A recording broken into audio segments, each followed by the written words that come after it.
Hello friends, it's Tom Swiss here with you once again for another episode of our Waza Wednesdays series. Today we're going to talk about my favorite kick, the Sidekick. Now, different styles of martial arts have different variations on the Sidekick. What we do in Seido Karate is very much a thrusting Sidekick. We don't really emphasize the snapping style Sidekick so much.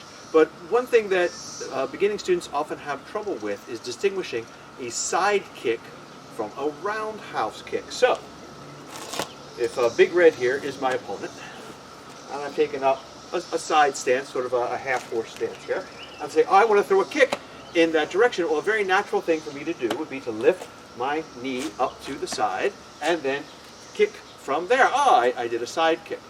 That, however, was not a side kick. That was a roundhouse kick done to the side. What distinguishes the side kick, the thrusting side kick especially, is that it is basically a stomping motion. Yoko, Geri, Kikomi, the thrusting side kick is basically a stomp. It's going to work better if I can't stand on the hem of my gi pants here. Basically a stomp, except I've thrown my hips over. I've brought my left hip up and my right hip down, and I'm stomping at a 90-degree angle.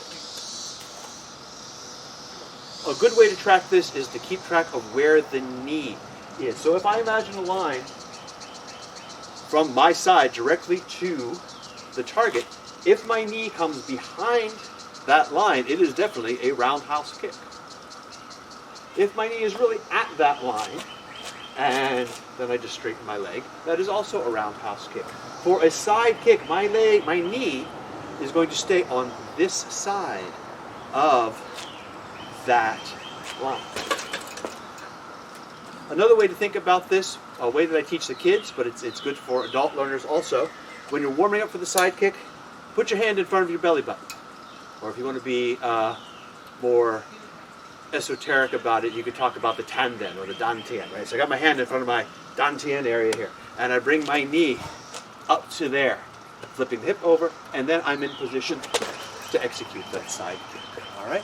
And that is also why the stepping in side kick makes a nice combination here. So I'm far away from the target.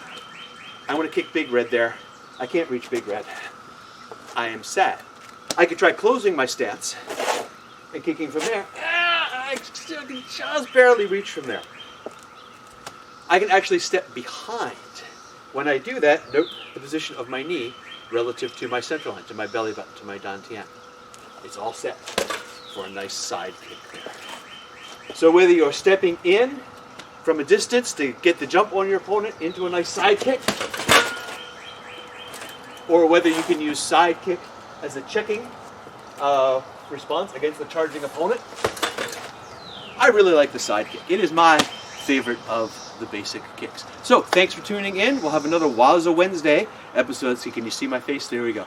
We'll have another Waza Wednesday episode for you next week.